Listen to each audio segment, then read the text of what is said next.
자, 이번엔 전산세무 2급 기출문제 제70회 이론시험 풀이하도록 하겠습니다. 문제 1번 볼게요. 정부 보조금에 대한 설명 중 틀린 것. 정부 보조금에 대한 얘기 중에서 틀린 것 찾으래네요. 1번. 정부 보조금은 보조금을 수취할 것이라는 확신이 없어도 정부 보조금에 부수되는 조건을 준수할 것이라면 인식할 수 있다. 이게 무슨 말이냐면 정부 보조금은 국가로부터 이렇게 보조금 돈을 받는다는 얘기 아니에요. 뭐 해라, 뭐 사라, 뭐 어떤 비용에 충당해라 이렇게 이걸 수취할 것이라는 확신이 없는데 돈을 받을 거라는 확신이 없는데 인식이 뭐야? 기록한다는 얘기죠. 기록할 수는 없는 거지. 그리고 정부 보조금에 부수되는 이 돈을 받는데 부수적으로 어떤 조건을 준수할 것이라면 인식할 수 있다. 즉 수취할 것이라는 확신도 있어야 되고 이 정부 보조금 돈 받으면서 부수된 조건을 준수할 것이라는 것이 둘 다가 충족이 돼야 인식할 수 있습니다. 그래서 1번이 틀렸네요. 한번 조금만 내려볼게요. 그래서 해설해보면 정부 보조금은 보조금을 수취할 것이라는 확신이 있어야 인식할 수 있습니다. 나머지 내용 좀 보겠습니다. 그 다음에 이제 수익 관련 보조금이란 자산 관련 보조금 이외의 정부 보조금을 말한다. 맞는 얘기고, 수익 관련 보조금을 받으면 당기의 손익에 반영해라. 즉 수익을 이익에다가 더하거나 손실에다 더하면 이제 손실이 줄어들겠죠. 손익에 반영하십시오. 맞는 얘기고, 자산 관련 정부 보조금으로 취득한 자산을 만약에 자산을 샀는데 기계장치를 샀다. 정부 보조금으로 이걸 내다 팔았다. 그러면 감가상각액과 상계하고 그 다음에 남은 정부 보조금 잔액을 해당 자산의 처분손익에 빼거나 또는 가산하는 방식으로 회계 처리해야 된다라고 이 세 개는 다 맞는 말이에요. 여기 기본서에서도 이것들 이제 유형자산 편에서 기준서 공부하실 때 이것과 관련된 회계 처리를 좀 보셨죠. 하지만 이 문구 그대로를 읽지는 않았어요. 본서에서도. 자, 이렇게 가끔 이제 세무 2급부터 이제 이게 끝나면 세무 1급 하실 텐데 이런 급수에서는 난이도를 높이긴 해야 되겠는데 더 이상 뭐 머리가 쥐어 짜지지도 않고 그래가지고 이게 지금 일반 기업회계 기준서거든요. 일반 기업회계 기준에 1장부터 33장이 있는데 그 중에 어느 한 장에 들어가서 쭉 보다가 요거 이렇게 긁어가지고 이렇게 출제하는 것들이 꼭 한 문제씩 나와요. 그러면 이런 문제를 맞추기 위해서 기준서 1장부터 33장까지를 다 읽어야 되느냐? 다 읽었다고 또 맞추냐? 그것도 아니야. 그래서 저하고 이렇게 기출문제를 보실 때는 한번 나왔잖아. 예? 이게 지금 기준서 17장 거거든요. 그러면 요것이 답이다. 이게 틀렸다고 끝나는 게 아니라 이것들이 무슨 뜻인지를 보고 그 다음에 추가적으로 봐야 될 거를 정리해서 배우시면 그 다음에 여기와 유사한 분야가 다시 나오면 이제 그쪽이 뜯어서 나올 거예요. 그러면 이제 그때는 맞출 수 있겠죠. 자, 그래서 이제 제 기출문제 책에는 이렇게 이제 배치가 이렇게 돼 있다는 얘기죠. 참고해가지고 일반 기업회계 기준 제 17장이 뭐라고 되어 있냐면 제목이 정부 보조금의 회계 처리라고 17장 원단 1부터 쭉 있어요. 그 중에 뭐 용어 정리도 있고 지금 17장에 문단 2, 5, 16 이렇게 출제가 됐네요. 여기를 뜯어다가 밑에 또 있는데 일단 이 지문을 다 이해를 하시려면 일단 용어 정리부터 설명을 할게요. 일단 자산 관련 보조금과 수익 관련 보조금이 있어요. 근데 수익 관련 보조금, 수익 뭐야? 수익으로 잡는다는 얘기 아니야. 이건 자산 취득한다는 얘기예요. 쉽게 말하면. 그러니까 자산을 사기 위해서 또는 뭐 자산을 제작하기 위해서 나라로부터 돈을 받아. 그걸 자산 관련 보조금이라고 하고 그런 걸 하는 게 아니라 그냥 나라로부터 돈을 받아. 이런 걸 보고 수익 관련 보조금인데 그 뜻을 해석은 자산 관련 보조금 이외의 정부 보조금을 수익 관련 보조금이라고 한다. 이게 지문 동그라미 2번에 나왔던 얘기예요. 자, 그러면 자산 관련 보조금은 뭐냐? 정부 지원의 요건을 충족하는 기업이, 그러니까 나라에서 무슨 자산을 사라고 돈을 주는데 뭐 요건이 충족을 해야 될 거 아니야. 정부 지원의 요건을 충족하는 기업이 장기성 자산을 매입하거나 어떤 뭐 기계장치를 취득하거나 또는 건설하거나 뭐 직접 만들거나 건설하거나 다른 방법으로 취득하여야 하는 1차적인 조건이 있는 정부 보조금이에요. 그러니까 나라에서 돈을 주는데 어떤 자산을 사거나 건설하거나 다른 방법으로 취득해서 1차적인 이런 조건이 있는 정부 보조금을 보고 자산 관련 보조금입니다. 쉽게 말하면 기계장치 살려고 돈 줬다 나라에서 이런 얘기 이런 거 사라. 예? 요건이 충족되는 회사. 자, 그 다음에 부수 조건으로 그냥 이걸 사라 하고 바라주는 게 아니라 부수 조건으로 해당 자산의 유형, 어떤 형태의 자산, 그 다음에 그것의 위치, 어디에다 놔야 될 거냐, 그 다음에 그 자산의 취득 기간이나 보유 기간을 제한할 수도 있습니다. 정부 보조금 주는 나라 입장에서 이게 자산 관련 보조금이고 그걸 뺀 나머지가 수익 관련 보조금이다. 이 정도만 구분하시면 되겠죠. 쉽게 생각하면 그냥 기계장치 사려고 나라에서 돈 주는 거 이건 자산 관련, 그거 아니고 그냥 돈을 주네? 그럼 수익 관련 정부 보조금이라고 보시면 됩니다. 조금 더 자세히 내려가서 문단 17장의 문단 2부터 보도록 할게요. 첫 번째, 정부 보조금은 다음 모두에 대한 합리적인 확신이 있을 때까지는 인식하지 않는다. 즉 기록하지 마라 장부에. 즉 이 두 가지가 충족이 돼야 장부에 기록하게 된다라는 얘기입니다. 첫 번째, 이게 이제 다 틀린 말로 나왔던 거죠. 보조금을 받을 것이다.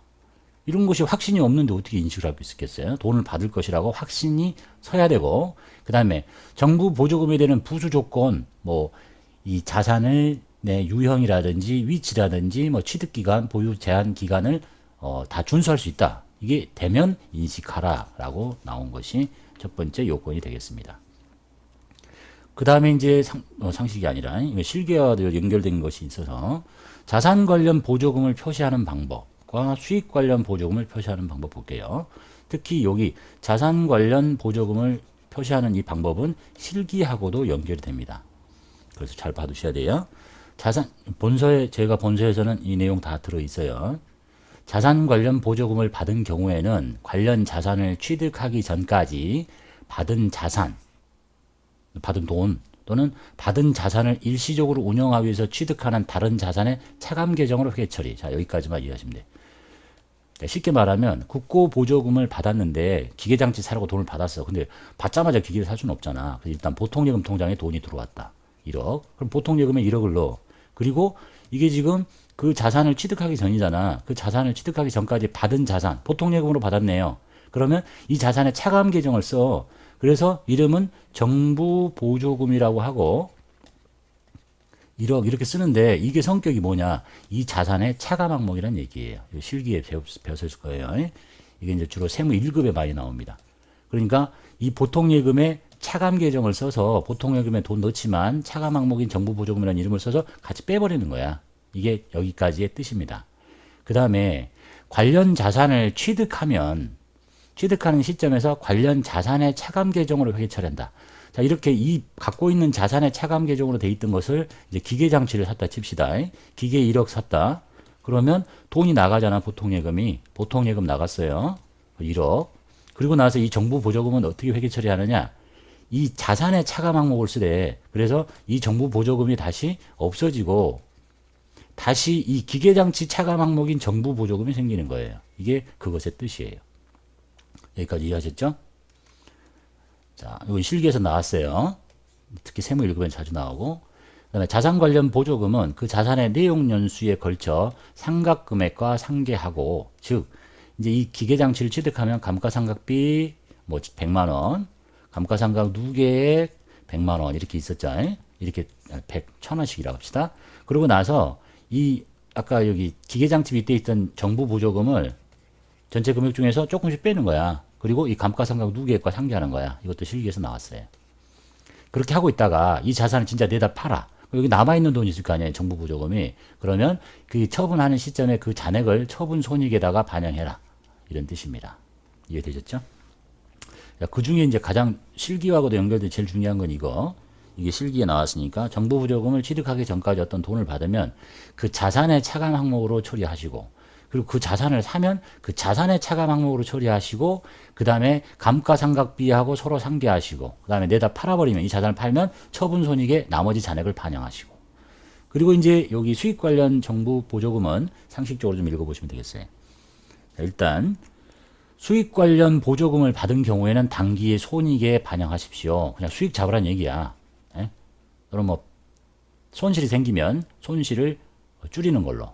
자, 다만 수익 관련 보조금을 사용하기 위해서 특정한 조건을 충족해야 된다면 그 조건을 충족하기 전까지는 수익 관련 보조금을 수익 잡지 말고 선수 수익으로 처리하십시오. 그러니까 돈을 미리 받았는데 그 요건을 충족이 아직 안 됐어. 그러면 부채 잡으라는 얘기 아니에요.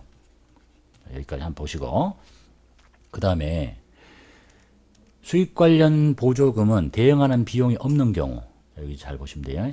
한 번만 들어보시고 다음에는 뭐 자주는 안 나올 거니까. 대응하는 비용이 없어.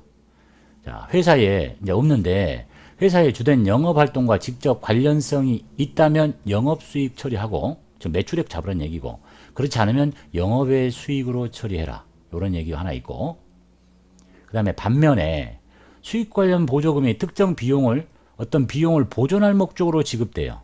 나라로부터 어떤 비용을 보존해 준 목적으로 지급이 되더라. 얘는 대응하는 비용이 없고 얘는 어떤 비용을 메꿔줄 목적으로 받더라. 그러면 손익의 어떤 영업수익이나 영업의 수익으로 잡지 말고 그냥 그 특정 비용과 상계 처리해라 하고 있어요. 자, 여기까지 읽으면 무슨 말인지 모르겠으니까 요것들의 이제 사례를 설명한 거예요. 첫 번째, 예를 들어서 공공성이 많은 재화나 용역을 제공하는 무연탄 채굴회사 또는 버스 회사로 하여금 매출 가격이 매출 원가에 미달하는 재화나 용역을 계속 제공하게 할 목적으로 지급되는 보조금. 예를 들면 연탄 회사가 연탄을 만드는데 원가가, 연탄 하나의 원가가 1,000원이야. 그럼 여기다 이제 자기 이익을 붙여가지고 500원 붙여서 연탄을 1,500원에 팔아야 되는데 이 연탄을 서민이 사니까 너무 비싼 거지. 그래서 너 있잖아. 이걸 이렇게, 이건 뭔지 알겠는데 원가가 1,000원이야? 그러면 1,500원에 팔지 말고 그냥 1,000원에 팔아.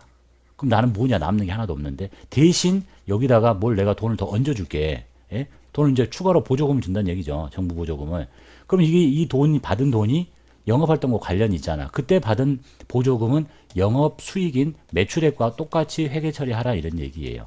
버스에서도 마찬가지죠. 버스에서도 원가가 1,000원 들고 자기 이익 붙이면 1,500원 버스 요금을 받아야 되는데 공공요금 너무 비싸니까 1,000원만 받으라니까 나머지 500원 내가 채워줄게. 이런 것들은 영업수익이 돼야 된다라는 얘기를 하는 거예요.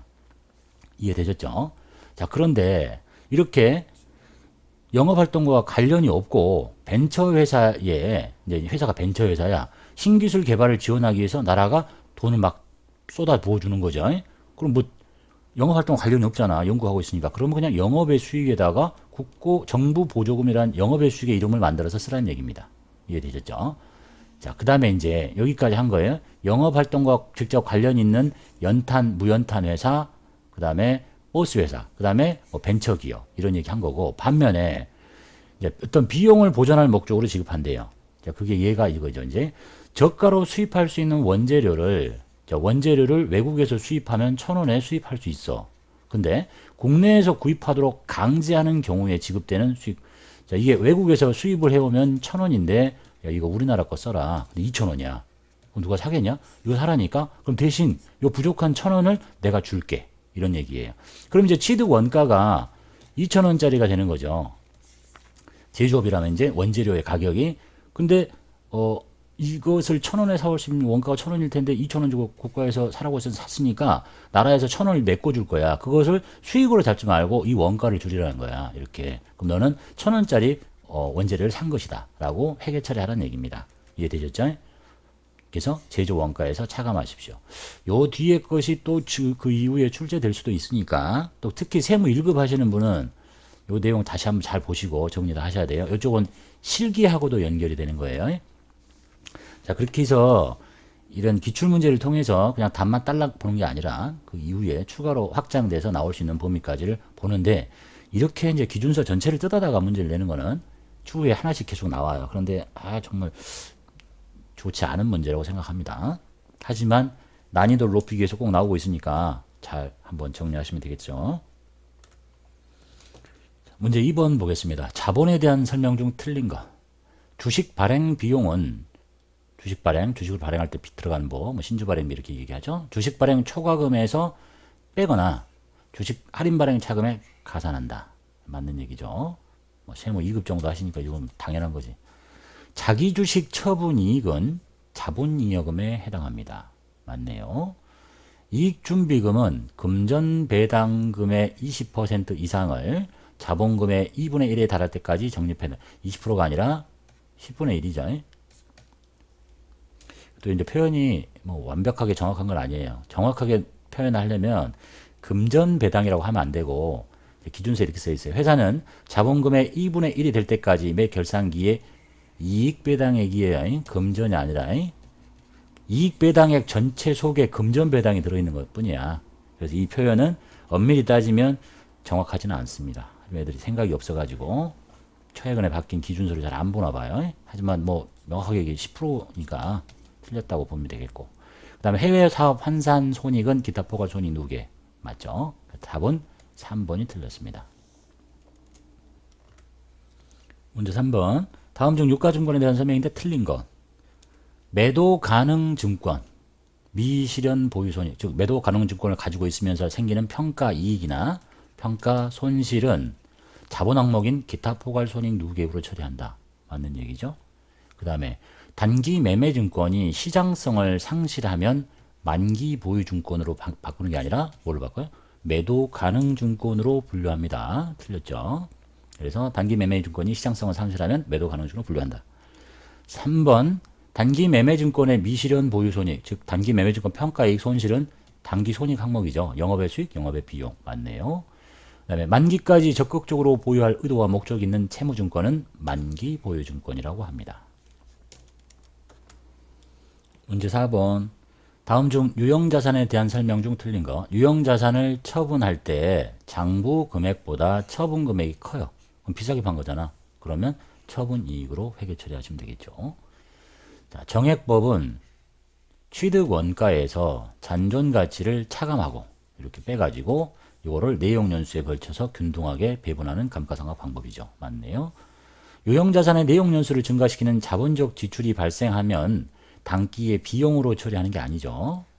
수익적 지출이 생겨야 비용 처리하는 거죠. 그래서 유형자산의 내용연수를 증가시키는 자본적 지출이 발생하면 그 지출액만큼 자산 계정을 증가시키고 그 다음에 그 지출의 효익이 지속되는 기간 동안에 감가상각을 통해서 비용으로 인식합니다. 4번 유형자산을 외부로부터 구입할 때 발생하는 취득 부대 원가, 부대 비용은 취득 원가에 간환합니다.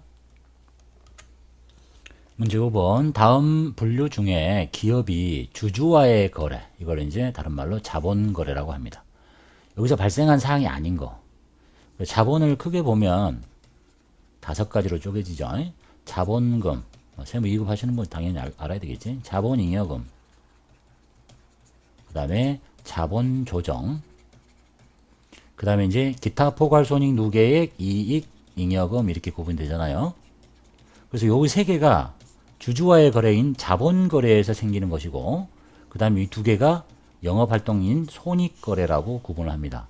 그래서 요것이 아닌 것을 찾으라는 거 아니야. 자본잉여금, 자본금, 자본조정. 답은 1번이 되겠네요.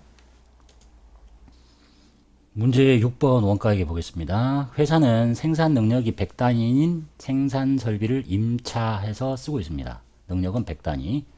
매년 수요량이 증가함에 따라서 그때마다 생산 설비를 추가 임차하고 있어요. 생산 설비 한 대당 임차료는 50만 원입니다. 이 설명에 맞는 그래프. 답은 뭐 이거겠죠. 일단 조업도가 여기 관련 범위라고 하죠. 생산량이 100단위일 때까지는 50만 원이 들어요. 근데 이 단위를 이제 넘치면 추가로 생산 설비를 추가 구입해야 되잖아. 그러면 추가로 이렇게 해서 100만 원이 들어갈 거고 이 단위인 또 200단위를 넘치면 150만 원 기계를 3대를 빌려야 될 거고 이런 걸 보고 준 고정비라고 하죠. 그래서 해설 잠깐 보시면 일정한 조업도 즉 관련 범위 내에서 원가 총액은 일정하지만 여기부터 여기까지가 관련 범위 아니야. 이렇게 50만 원밖에 안 생겨. 하지만 그 범위를 넘치면 총 원가가 변동합니다. 이름은 준고정 원가, 준고정비 또는 계단 원가라고도 합니다. 7번 다음 중 종합원가 계산 방식으로 원가를 계산하면 가장 적절한 업종. 종합원가 계산 방식으로 적절한 업종. 이건 세무 2급에 나오기에는 수준이 너무 낮다. 종합원가 계산은 규격이 동일된 제품을 연속 생산하는 거죠. 배를 연속 생산할 수도 없고 건물을 연속으로 지을 수도 없고 답은 정유업이 되겠습니다. 해설 잠깐 볼게요. 종합원가 계산은 규격이 통일된 제품을 연속적으로 반복 생산하는 대량 생산 형태의 기업, 즉 화학공업, 제지업, 제당업, 등에서 채택하는 원가 계산 방식이고 나머지 것들은 다 개별 원가 계산 방식으로 원가를 계산합니다. 문제 8번 볼게요. 제조 간접비 예정 배부율은 작업시간당 10,000원이래요.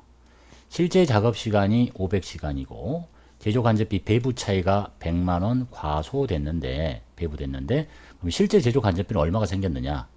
그러려면 이제 예정 배부액이 얼마고 예정 배부액이 얼마인데 얼마인지 모르겠죠? 근데 배부가 적게 됐어. 실제보다. 그럼 여기다가 적게 된 것을 더한 게 실제 배부액이다 라고 알 수 있겠죠. 이걸 물어봤잖아. 그럼 이제 예정 배부액을 찾아내면 되겠죠. 예정 배부액을 계산하는 식은 배부 기준인 작업시간의 실제 발생액에다가 요 510시간에다가 예정 배부율을 곱하면 돼요. 예정 배부율은 작업시간당 10,000원이야. 그러니까 500시간에다가 10,000원을 곱한 게 예정 배부됐을 것이다. 이게 500만원이잖아요. 그런데 적게 배부됐잖아. 100만원. 더하면 이게 실제 배부액이 될 것이다 라는 얘기입니다. 문제 9번 다음 자료에 의해서 기초 제공품 수량을 찾으래요. 기초 제공품, 근데 기초 제품 수량, 기말 제품 수량, 매출 수량, 팔려나간 거, 단기에 새로 착수한 수량, 안 만들어진 기말 제공품 수량 이렇게 알려주죠.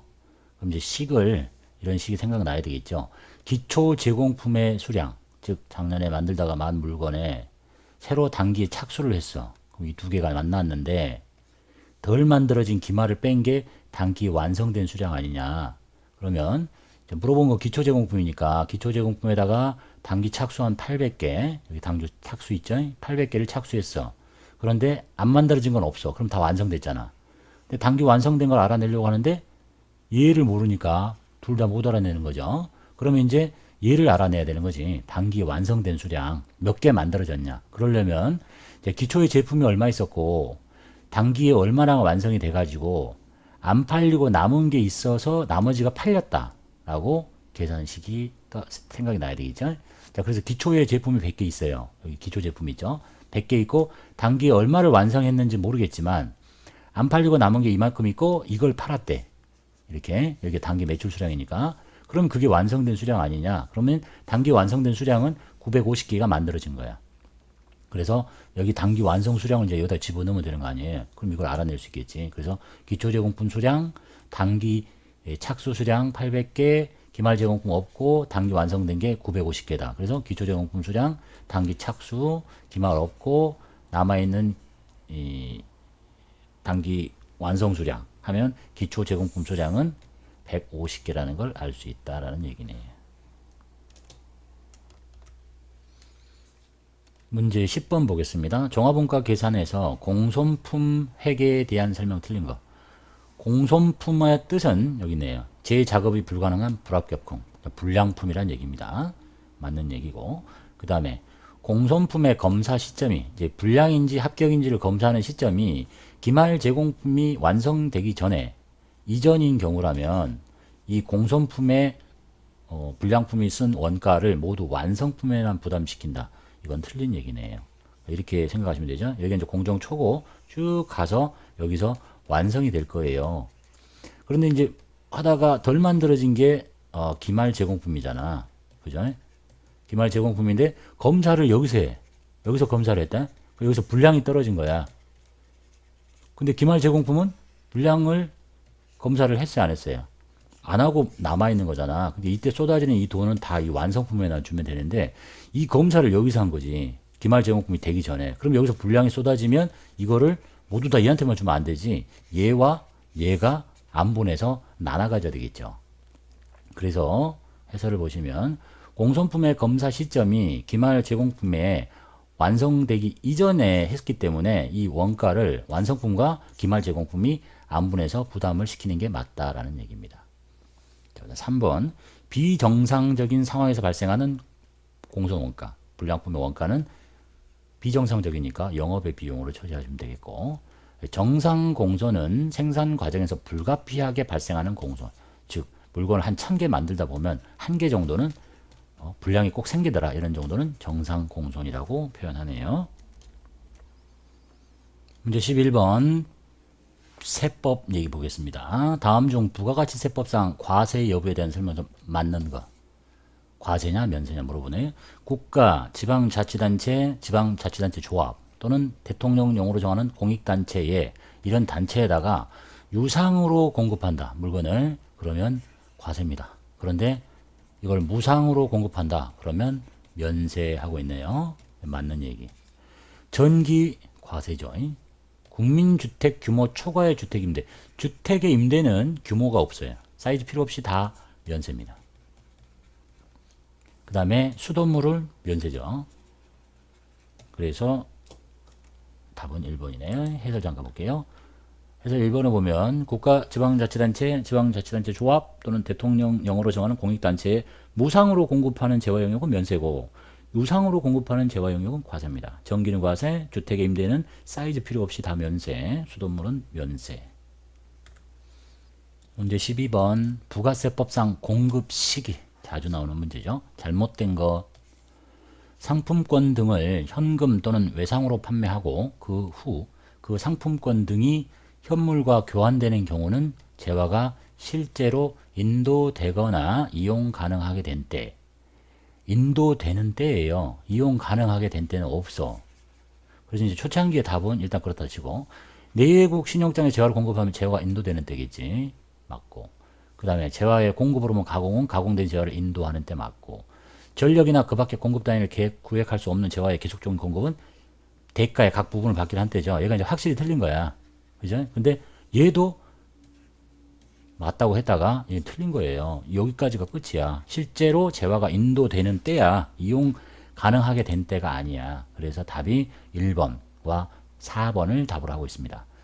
그래서 해설 보시면 상품권 등을 현금으로 또는 외상으로 판매하고 그 이후에 상품권 등이 현물과 교환되면 재화가 인도되는 때지 뭐 이용 가능하게 상품권으로 뭐 이용 가능하게 되는 걸 재화를 파는 경우는 없어요. 이용 가능하게 되는 재화가 뭐가 있겠어요? 뭐 특허권 이런 건데 특허권을 상품권으로 파냐? 이게 말이 안 되는 거지.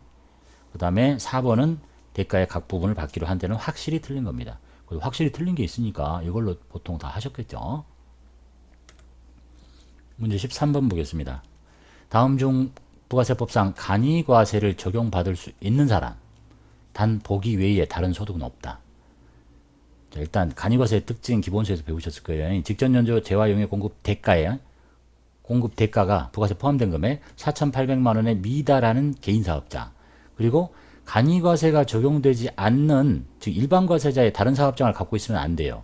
그 다음에 뭐가 됐건 업종 규모 지역을 고려해서 규모가 작더라도 광업이나 제조업이나 도매업, 부동산 매매업, 뭐 세무사 이런 회계사 전문 자격업은 공급 대가가 4,800만 원에 미달하더라도 간이과세를 안 시켜줘요. 자, 그럼 이 중에서 첫 번째 사람 볼게요. 단기에 사업을 개시했어요. 처음 시작했어. 패션, 액세서리, 재생용은 아니고 이게 뭐 별로 중요한 거 아니고 도매업이야. 여기 도매업 들었잖아. 예? 규모에 상관없이 간이과세자 안 나와요. 그 다음에 직전연도 임대료의 합계액이 3천만 원이에요. 직전연도 4,800만 원 미달인데 부동산 임대업자잖아요. 여기 부동산 매매업자죠. 임대업자 없으니까 이 사람이 가장 유력하고 그 다음에 직전연도 공급 대가가 5천만 원에 해당하는 의류 매장을 운영하는 사람 4,800만 원을 초과했죠. 그런데 이 사람이 사업을 확장하기 위해서 신규로 사업을 개시했어요.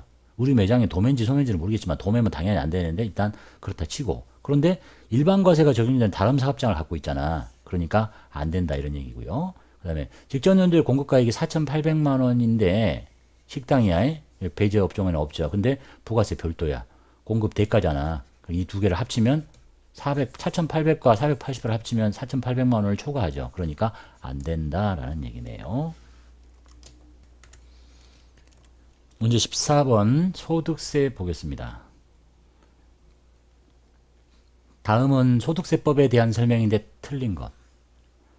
거주자란 국내에 주소를 두거나 183일 이상 거소를 둔 개인을 말합니다. 이게 거주자의 뜻입니다. 외국을 항행하는 선박 또는 항공기의 승무원의 경우에 생계를 같이 하는 가족이 거주하는 장소 또는 그 승무원이 근무기간 이외의 기간 중에 통상 체재하는 장소가 국내에 있을 때는 당해 승무원의 주소는 국내에 있는 걸로 본다. 이것도 맞는 얘기입니다. 국내에 거소를 둔 기간은 입국한 날의 다음 날부터 출국하는 날까지로 계산합니다. 맞는 얘기입니다. 미국 시민권자나 영주권자의 경우 비거주자로 본다가 아니라 비거주자는 거주자가 아닌 사람을 비거주자로 봅니다. 이런 사람도 국내에 주소를 두거나 183일 이상 거소를 두면 거주자가 됩니다. 그래서 4번이 틀린 답이 되겠네요. 해설 잠깐 볼까요? 비거주자란 거주자가 아닌 사람을 말해요. 15번 보겠습니다. 소득세법상 근로소득으로 보지 않는 것. 법인세법에 의해 상여로 처분된 금액, 즉 법인 세무조정을 통해서 상여라고 처분된 금액, 근로소득으로 봅니다. 맞고. 두 번째, 종업원에게 지급하는 통근수당, 비과세되는 거 아니죠? 과세되는 근로소득 맞습니다. 종업원이 사택을 제공받음으로써 얻으니 이것은 비과세됩니다. 아니, 비과세가 아니라 근로소득으로 보지 않습니다. 3번이 답이네요. 그 다음에 종업원이 회사로부터 주택의 구입에 소요되는 자금을 무상으로 대여받음으로써 얻은 이익은 과세되는 근로소득으로 봅니다. 그래서 이제 이 문제에서는 최근에 개정된 사택 제공 이익과 주택자금 대여 이익에 대해서 출제한 것 같아요. 그래서 답은 3번인데 해설을 잠깐 볼게요. 종업원이 사택을 제공받음으로써 얻는 이익은 근로소득으로 보지 않습니다. 그래서 지금 여기서 정리해야 될 것은 사택 제공 이익과 주택자금 대여 이익이 뭔지 추후에 또 출제가 될 가능성이 있기 때문에 봅시다. 일단 정리하고. 자, 사택이 뭐냐 일단. 뭐 사택 많이 들어가 봤잖아요. 뭐 선생님이 사택에 산다 이런 거. 사용자가 소유하고 있는 주택을, 즉 사장이 가지고 있는 집을 종업원이나 임원에게 무상으로 거기서 살아라 또는 저가로 제공하거나 또는 사용인이 집이 없다면 사용인인 사장이 직접 임차해가지고 종업원이나 임원에게 무상으로 제공하는 주택을 사택이라고 하는 거예요. 그러니까 지가 갖고 있는 집을 들어가 살아. 아니면 내가 임차해서 월세 내고 있으면서 들어가 살아. 이런 건 사택이야. 그리고 이 사택을 이제 제공했다는 얘기죠. 이 사택 제공 이익이란 이러한 주택을 제공받음으로써 이 들어가 사는 종업원이나 임원이 얻는 이익을 사택 제공 이익이라고 합니다. 그 다음에 주택자금 대여 이익은 뭐냐?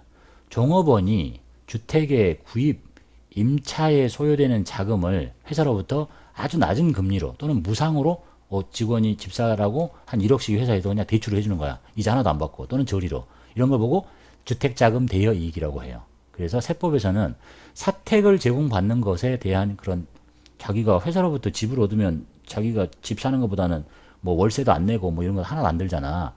이 사람이 출자한 임원이냐? 그러면 그 사람만 근로소득으로 보고 나머지는 다 근로소득으로 보지 않습니다. 그런데 주택을 구입하기 위해서 회사로부터 돈을 받았는데 저리로 무상으로 하면 모두 다 근로소득으로 본다라는 게 세법의 내용입니다. 그래서 종업원이 사택을 제공받음으로써 얻은 이익은 근로소득이 아니에요. 비출자 임원도 주식 갖고 있지 않은 임원도 마찬가지고 나머지는 주택을 구입하기 위해서 회사로부터 저리 무상으로 돈 받으면 그에 따른 이익은 다 근로소득으로 본다라고 하나 암기하시면 좋겠네요.